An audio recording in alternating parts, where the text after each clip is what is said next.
Sir, hindi maitatanggi at hindi mapasisinungalingan na kahit ano pang critics ang gawin sa atin ng ibang mga tao, ay kitang-kita naman sa iba't ibang klaseng social media ang positibong pananaw ng ating mga kababayan tungkol sa 3-minute response time at saka sa pagresponde ng ating kapulisan, particular dito sa NCRPO. Siyempre, sa Regional Director ng NCRPO, ako ay natutuwa sa positibong komento at saka actually maraming nagsasabi sa akin, maraming nag-text sa akin na mga ordinaryong mamamayan na talagang ina-appreciate nila yung mas maraming presensya ng ating kapulisan sa kalsada.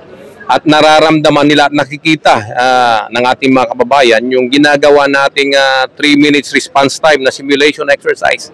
Nagtatanong nga sila sa akin, Sir, anong bang meron? Bakit palayang responde? In-explain ko na lang na ito ay isang simulation exercise lang at walang meron. Kung hindi, ang meron ay yung talagang pag-refine natin sa ating kapulisan sa baba na dapat makapag-responde tayo ng if possible less than 3 minutes response time. At nakikita nga natin sa mga simulation exercise natin na kayang-kaya nating mabit yung 3 minutes response time in some places.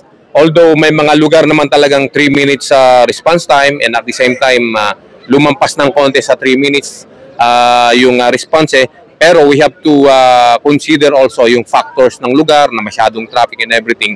But dito sa NCRPO, we are doing everything nang sa ganon ay talagang mabit natin yung 3 minutes response time. Sir, isa sa mga comment na talaga ng mga marami ding positibo ay itong 3 shift ng ating mga kapulisan. Talaga maraming pamilya ang natuwa talaga naman sa ganitong sitwasyon na nangyari. So particular yung mga babae nating kapulisan na maaalagaan nila yung kanilang mga anak na hindi sila na pagdating nila sa bahay nila ay wala na silang time kasi pagod na, sir. Ano, sir, ang masasabi mo sa mga mahal sa buhay na ito nga at ito na yung pagkakataon na meron silang time sa kanilang mahal sa buhay na maalagaan yung isa't isa, sir? Unang-una, of course, ay gusto nating magpasalamat sa ating Chief PNP for coming up with this 3 shift. Kasi ang dami nang sumubok nito, but with him around and with me around as his classmate dito sa NCR ay talagang I'll make sure that minutes 3 shift na ito ay dapat ma-fully implement natin na walang question. At ngayon pa lang ay masasabi ko ay ang dami nagte-text sa akin. Lalong-lalo, ewan ko kung sinong mga yun, pero sinabi nila na, Sir, dahil alam nilang classmate ko yung Chief PNP natin, Sir, pakipaabot naman sa ating Chief PNP ang aming pasasalamat sa 3 shift na to because ngayon nagkaroon kami ng mas mahabang panahon para sa pamilya namin.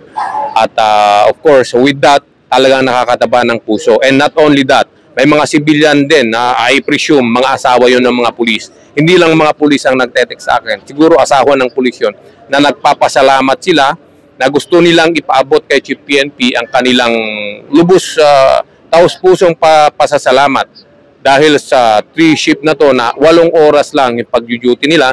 Sa ngayon, mas humaba yung pamamahinga nila at mas humaba yung panahon nila. Pero, ang hinihingi naman namin sa inyo, of course, sa mga members ng NCRPO ay dapat sa 8 oras na ito ay lubos-lubusin din natin ang serbisyong ibibigay natin.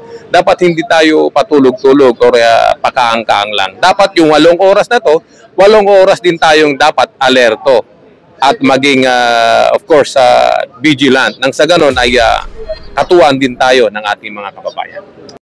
Mula po dito sa NCRPO Camp Bagong Diwa, Bicutan, Taguig City at sa ngalan po ng aming Regional Director ng NCRPO, Police Major General Anthony Eberin at syempre ang aming Force Commander na walang iba kundi si Police Colonel Celso M. Rodriguez. Kami po ang inyong Police News Network Correspondent. Ako po si Police Chief Master Sergeant Mauricio Bonilla Ruiz. At ako naman si Patrol Woman Evelyn T. Lumabi. Alagad ng batas, tagataguyod ng balitang pulis.